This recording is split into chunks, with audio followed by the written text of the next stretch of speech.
Honourable members of the Parliament, let me start by expressing my thanks to our rapporteur, Mr. Diaz de Mera, who and his team have done a great job to adopt this critical piece of legislation. After 3 years of tireless work to reach this compromise, I can congratulate him for the result and express my thanks for the excellent cooperation we had.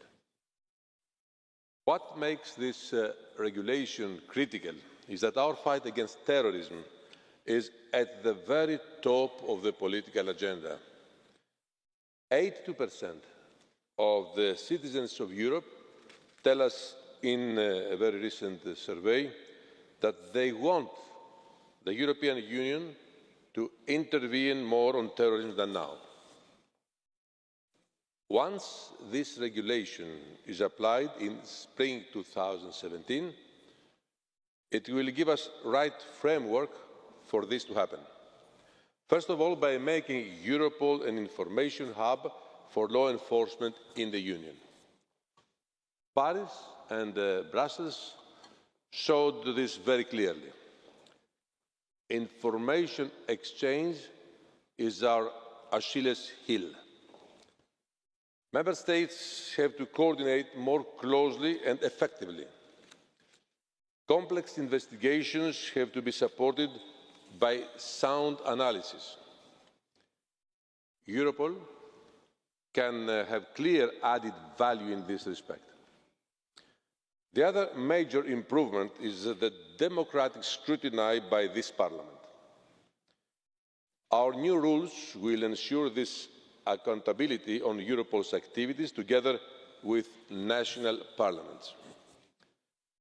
The protection of personal data will also be strengthened. I consider, therefore, the outcome of our work on this file to be positive.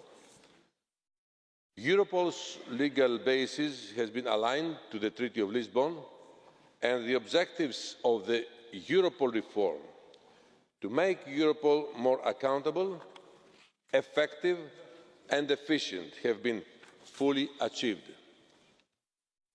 Nonetheless, I would like to refer you to the two declarations that the Commission made in Council already, which I would like to highlight today as well.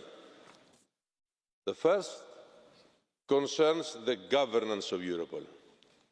We remain convinced of the benefits of establishing an executive board as part of the governance structure of Europol and other agencies.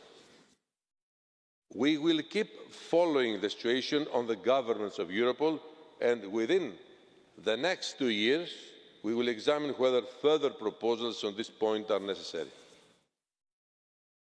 The second concerns the need to ensure coherence between the Europol regulation and the data protection reform package.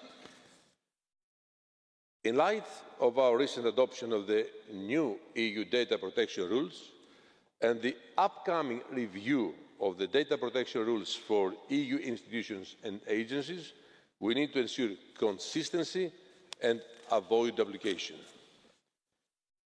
It should be clear, therefore, that functions exercised by a cooperation board set up in this regulation will in the future be exercised by the newly created European Data Protection Board. Honourable members of the Parliament, I welcome today's important step and I look forward to hearing your interventions. Thank you very much for your attention.